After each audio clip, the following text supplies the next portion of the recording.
तर आता पाहूयात मुंबई फास्ट.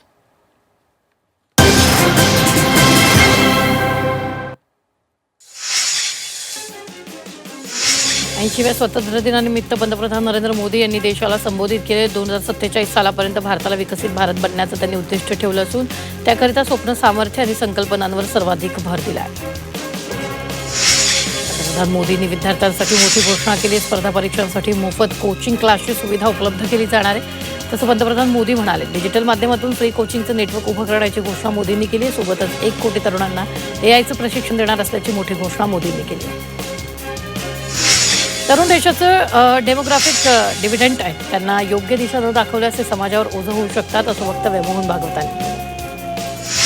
मंत्रालयात मुख्यमंत्री देवेंद्र फडणवीसांच्या हस्ते ध्वजारोहणाचा सोहळा पार पडला. मुख्यमंत्र्यांच्या हस्ते ध्वजारोहण करण्यात आलं. यावेळी शिवसेना उद्धव बाळासाहेब ठाकरे पक्षाचे आमदार मिलिंद नार्वेकरही या सोहळ्याला उपस्थित होते. गेल्या काही महिन्यांपासून मिलिंद नार्वेकर महायुतीच्या नेत्यांमध्ये जवळीक वाढण्याची चर्चा आहे.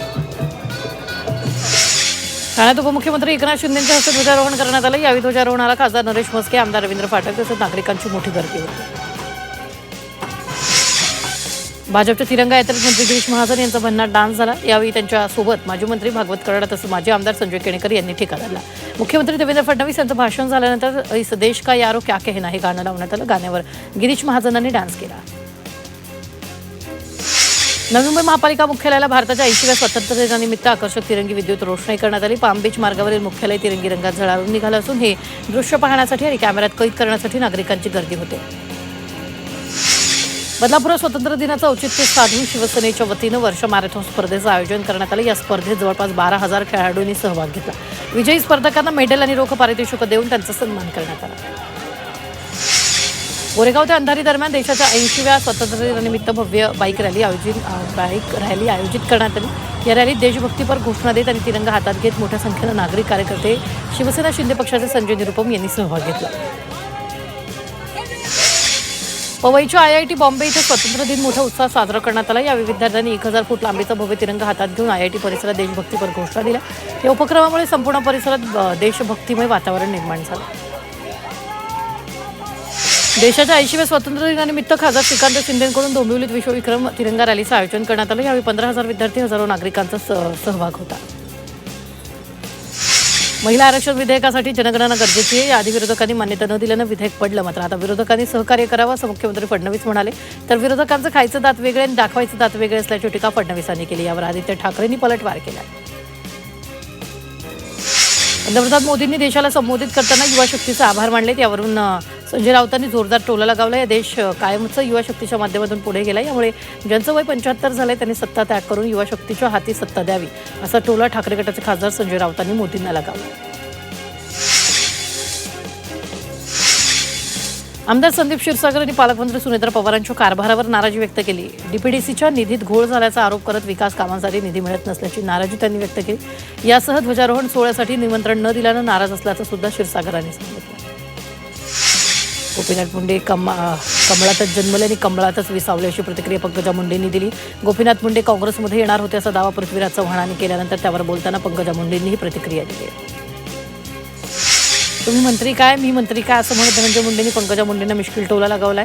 तर पशुवैद्यकीय महाविद्यालयाच्या भूमिपूजन सोहळ्यात बोलताना धनंजय मुंडेंनी केलेल्या विधानाची मोठी चर्चा रंगली. गोपीनाथ मुंडे काँग्रेसमध्ये येणार होते असा दावा काँग्रेसमध्ये पृथ्वीराज चव्हाणांनी केला. आपण मुख्यमंत्री असताना गोपीनाथ मुंडे आणि अहमद पटेल यांच्यात गुप्त बैठका झाल्या होत्या. गोपीनाथ मुंडेंनी मंत्री करण्याची अट घातली होती. मंत्रिपद द्या अन्यथा नागपूरचे दोघे मला निवडून देणार नाहीत असं मुंडेंनी म्हणाले होते असा दावा पृथ्वीराज चव्हाणांनी केला. कॉक्रोच बाबत केलेलं विधान चुकीच्या पद्धतीनं मांडलं, तरुणांची दिशाभूल केली गेली असं सर्वोच्च न्यायालयाचे सरन्यायाधीश सूर्यकांत यांनी एका मुलाखतीदरम्यान म्हटलं. याला सीजेपीचे संस्थापक अभिजित दिपके यांनी प्रत्युत्तर दिलं. दिशाभूल झाली नाही तर तरुण जागे झाल्याचं दिपकेंनी म्हटलंय.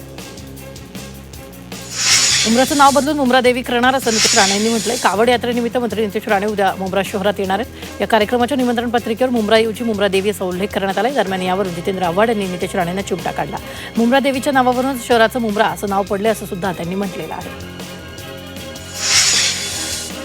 राष्ट्रवादी काँग्रेसचे आमदार जिशान सिद्दीकी यांना पोर्तुगालमधील एका क्रमांकावरून व्हॉइस नोट पाठवत जीवे मारण्याची धमकी देण्यात आली.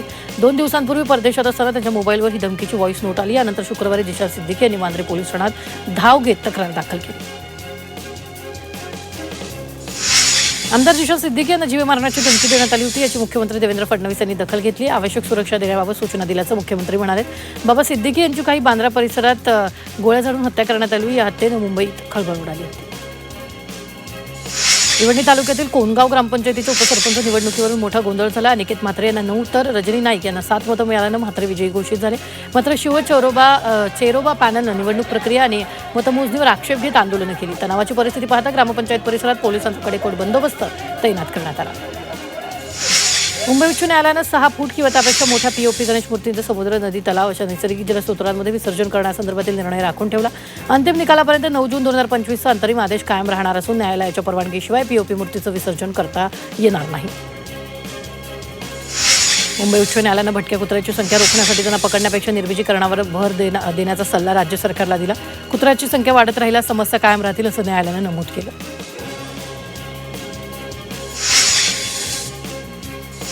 मुंबई पोलिसांनी स्वातंत्र्य दिनाचं औचित्य साधत 80 फिर्यादींना तब्बल 1,15,00,000चा किमतीचा मुद्देमाल परत केला. बांद्रा, खार, सांताक्रूझ, जुहू आणि DN नगर पोलीस ठाण्यांमध्ये विविध गुन्ह्यांच्या तपासादरम्यान जप्त करण्यात आलेला मुद्देमाल कायदेशीर प्रक्रिया पूर्ण करून संबंधित मालकांच्या स्वाधीन करण्यात आला.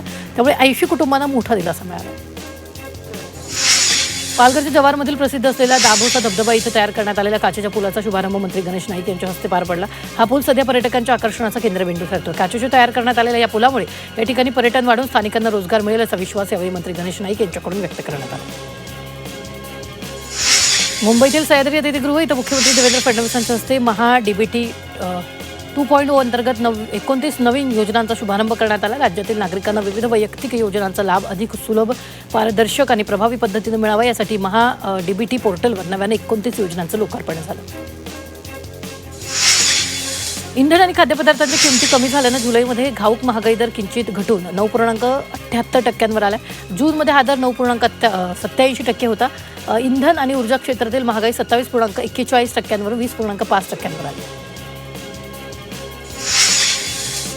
धारावी सोशल मिशनतर्फे मेरे सपनों की धारावी आर्ट कॉन्टेस्ट आयोजित करण्यात आलं होतं. एवढंच नाही तर प्रौढ महिलांनी चित्रकला स्पर्धेत भाग घेतल्याचं पाहायला मिळालं. यावेळी विद्यार्थ्यांनी झोपडपट्टी मुक्त शहर कसं करावं, कमी जागेत त्रिकोणी शौचालय कसं असावं, एवढं काय तर मुलींनी इको फ्रेंडली सॅनिटरी नॅपकिन कसं बनवता येतील याबाबत प्रोजेक्ट सादर केल्याचं पाहायला मिळालं. म्हाडाच्या सोडतीतून आता 20% सर्वसमावेशक गृह योजनेतील घरं हद्दपार झाली आहेत. राज्य सरकारने या घरांच्या वाटपाचा अधिकार म्हाडाकडून काढून महापालिकेकडे सोपवले. याबाबत सरकारनं शासन निर्णय जारी केलेला आहे. मध्य रेल्वेनं प्रवाशांची वाढती गर्दी लक्षात घेता आजपासून 12 डब्यांच्या आणखी 22 लोकल 15 डब्यांच्या करण्याचा निर्णय घेतला. या लोकल CSMT कर्जत खोपोली मार्गावर धावणार असून अंबरनाथ, बदलापूर, कर्जत आणि खोपोलीच्या प्रवाशांना दिलासा मिळणार आहे. पश्चिम रेल्वेतील वाढती प्रवासी गर्दी नियंत्रणात आणण्यासाठी प्रमुख स्थानकांवर विशेष पथकं तैनात करण्यात येणार आहेत. प्रत्येकी 20 जणांच्या या पथकावर गर्दीचं नियोजन, प्रवाशांची सुरक्षितता आणि आपत्कालीन परिस्थितीत मदत करण्याची जबाबदारी असेल. मध्य रेल्वेवर विना तिकीट आणि अनधिकृत प्रवास करणाऱ्या 15.46 लाख प्रवाशांवर एप्रिल ते जुलै दरम्यान कारवाई करण्यात आली. त्यांच्याकडून तब्बल 121.31 कोटी रुपयाचा दंड वसूल झाला आहे.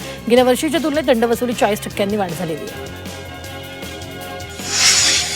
मुंबईला पाणीपुरवठा करणाऱ्या मुंबई 3 जलवाहिनीला ठाण्यातील 3 हातनागा परिसरात मोठी गळती झाली. 3000 मिमी व्यासाची ही जलवाहिनी जमिनीखाली असल्यानं दुरुस्तीचं काम आव्हानात्मक आहे. महापालिकेने युद्धपातळीवर दुरुस्ती सुरू केली असून गळतीमुळे मुंबईच्या पाणीपुरवठ्यावर परिणाम होण्याची शक्यता आहे. मुंबईतील मलबार हिल परिसरातील वाळकेश्वर भागात एका जुन्या G+2 मंजली बंगल्याच्या काही भाग शेजारील चाळीवर कोसळला. या दुर्घटनेत 3 जणांना सुरक्षित बाहेर काढण्यात आलं. कोणतीही जीवितहानी झालेली नाही, मात्र नागरिकांच्या सुरक्षितेवर प्रश्न उपस्थित होतो. मुंबई उच्च न्यायालयानं टीसचा माजी विद्यार्थी कामाख्या दास याला अटकेपासून अंतरिम संरक्षण दिलं. साईबाबा यांच्या स्मरणार्थ आयोजित कार्यक्रमात घोषणाबाजी केल्याचा त्यांच्यावर आरोप आहे. न्यायालयानं तपासात सहकार्य करण्याचे निर्देश देत 31 ऑगस्टपर्यंत अटक न करण्याचे आदेश दिले. दहिसरच्या गणपत पाटील नगरमधील एका घरात गांजाची लागवड केली जात असल्याची धक्कादायक माहिती समोर आली. या प्रकरणी MHB पोलिसांनी कारवाई करत एक अटक केली असून 2 जण फरार आहेत. दरम्यान या फरार आरोपींचा शोध सुरू आहे.